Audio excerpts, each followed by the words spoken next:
નમસ્કાર, વાકશક્તિ ન્યૂઝમાં આપનું સ્વાગત છે। સરસપુર શ્રી બાલા હનુમાનજી મંદિર દ્વારા વિશ્વ શાંતિ મહાયજ્ઞ યોજાયો। શ્રી બાલા હનુમાનજી મંદિરના માનદ ચીફ ઓર્ડિનેટર હેમેન્દ્ર બાગડી, ધર્મપ્રચારક નિત્યાનંદજી મહારાજ, વિદ્યાનંદ ચૌધરી એક સંયુક્ત નિવેદનમાં જણાવે છે કે વૈશ્વિક યુદ્ધની અશાંતિ અને પરમાણુ વિનાશના ભય વચ્ચે માનવજાતના રક્ષણ માટે આજે સરસપુરના 150 વર્ષ પ્રાચીન શ્રી બાલા હનુમાનજી મંદિર ખાતે ભવ્ય વિશ્વ શાંતિ મહાયજ્ઞનું આયોજન કરવામાં આવ્યું હતું। ધર્માચાર્ય તથા મહામંડલેશ્વર સ્વામી શ્રી અખિલેશ્વરાનંદદાસજી મહારાજની હાજરીમાં 30 પ્રખર વેદપાઠી બ્રાહ્મણો દ્વારા કરાયેલ ગગનભેદી મંત્રોચ્ચારથી આખું વાતાવરણ પવિત્ર અને ઉર્જાથી તરબતર બની ગયું હતું। વિજ્ઞાન અને મંત્રશક્તિનો તર્ક આપતા પ્રસંગે શ્રી બાલા હનુમાનજી મંદિરના માનદ ચીફ કોઓર્ડિનેટર શ્રી હેમેન્દ્ર બાગડીએ એક પ્રબળ તર્ક રજૂ કરતા જણાવ્યું હતું કે જો એક અણુ ધડાકાના વિનાશના તરંગો હજારો કિલોમીટર સુધી વિનાશ નોતરી શકતા હોય તો વેદના મંત્રોની હકારાત્મક ઉર્જા વિશ્વમાં શાંતિ કેમ ન લાવી શકે। સ્થાનિક ધારાસભ્ય શ્રી દિનેશ કુશવાહાએ જણાવ્યું હતું કે અમારો ઉદ્દેશ્ય સ્પષ્ટ છે કે આખું વિશ્વ એક પરિવાર છે, તેના કલ્યાણ માટે પ્રાર્થના કરવી જોઈએ જે મારો એકમાત્ર લક્ષ્ય છે। સ્થાનિક મ્યુનિસિપલ કાઉન્સિલર શ્રી ભાસ્કર ભટ્ટે જણાવ્યું હતું કે આ યજ્ઞ એ વિજ્ઞાન અને આધ્યાત્મિકતાનો સમન્વય છે અને બારૂદના ધુમાડા સાથે ગાયના ઘી અને જડીબુટ્ટીઓના પવિત્ર ધુમાડો કરી રહ્યા છે જે વાતાવરણને શુદ્ધ કરવાની સાથે મનુષ્યની હિંસક બુદ્ધિને પણ શાંત કરે છે। હવન કરવાથી યુદ્ધ અટકી જશે તેવા પ્રશ્નનો જવાબ શ્રી બાલા હનુમાનજી મંદિરના માનદ ચીફ કોઓર્ડિનેટર હેમેન્દ્ર બાગડીએ જણાવ્યું હતું કે આસ્થા એ આખી દુનિયાનો આધાર છે। વિજ્ઞાન કહે છે કે બ્રહ્માંડના તરંગો વાઇબ્રેશન પર ચાલે છે। અમે આ યજ્ઞ દ્વારા વાતાવરણમાં શાંતિ અને સકારાત્મકતાના તરંગો ફેલાઈ રહ્યા છીએ। જ્યારે લાખો લોકો એકસાથે શાંતિનો સંકલ્પ કરે ત્યારે તે શાસકોની હિંસક બુદ્ધિને પણ બદલી શકે છે। આ મારો આધ્યાત્મિક વિરોધ છે।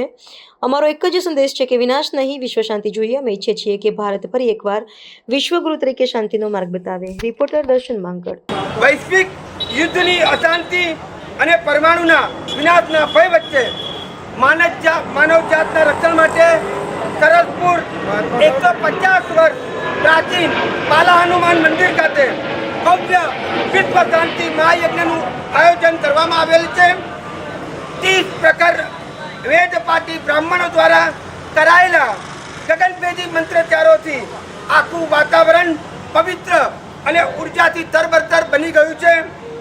વિજ્ઞાન અને મંત્ર શક્તિનો તર્ક આપી રહ્યો છું કે આ પ્રસંગે બાલા હનુમાન મંદિર એક પ્રબળ તર્ક રજૂ કરી રહ્યો છે કે જો અણુ ધડાકા વિનાશના તરંગોનો હજારો કિલોમીટર સુધી વિનાશ નોતરી શકતું હોય તો વેદના મંત્રોની હકારાત્મક ઉર્જા વિશ્વ શાંતિ માટે કેમ ન લાવી શકે, વિશ્વ શાંતિ કેમ ન લાવી શકે। આ યજ્ઞ વિજ્ઞાન અને આધ્યાત્મિકનો સમન્વય છે અને બારૂદના ધુમાડા સામે ગાયોના ઘી અને જડીબુટ્ટીઓનો પવિત્ર ધુમાડો કરી રહ્યા છીએ જે વાતાવરણને શુદ્ધ કરવાની સાથે મનુષ્યની હિંસક બુદ્ધિને પણ શાંત કરે છે। અમારો ઉદ્દેશ સ્પષ્ટ છે કે આખું વિશ્વ એક પરિવાર છે અને તેના કલ્યાણ માટે પ્રાર્થના કરવી જોઈએ, એ જ અમારું લક્ષ્ય છે। હવન કરવાથી યુદ્ધ અટકી જશે તેના જવાબમાં અમે કહીએ છીએ કે આખી દુનિયા આસ્થા એ આખી દુનિયાનો આધાર છે। વિજ્ઞાન કહે છે કે બ્રહ્માંડના તરંગો વાઇબ્રેશન પર ચાલે છે। અમે આ યજ્ઞ વાતાવરણમાં શાંતિ સકારાત્મક તરંગો ફેલાવી રહ્યા છીએ। જ્યારે લાખો લોકો સાથે શાંતિનો સંકલ્પ કરે તે શાસકોની હિંસક બુદ્ધિને પણ બદલી શકે છે, એવો અમારો આધ્યાત્મિક વિરોધ છે। અમારો એક જ સંદેશ છે, વિનાશ નહીં, વિશ્વ શાંતિ જોઈએ છે।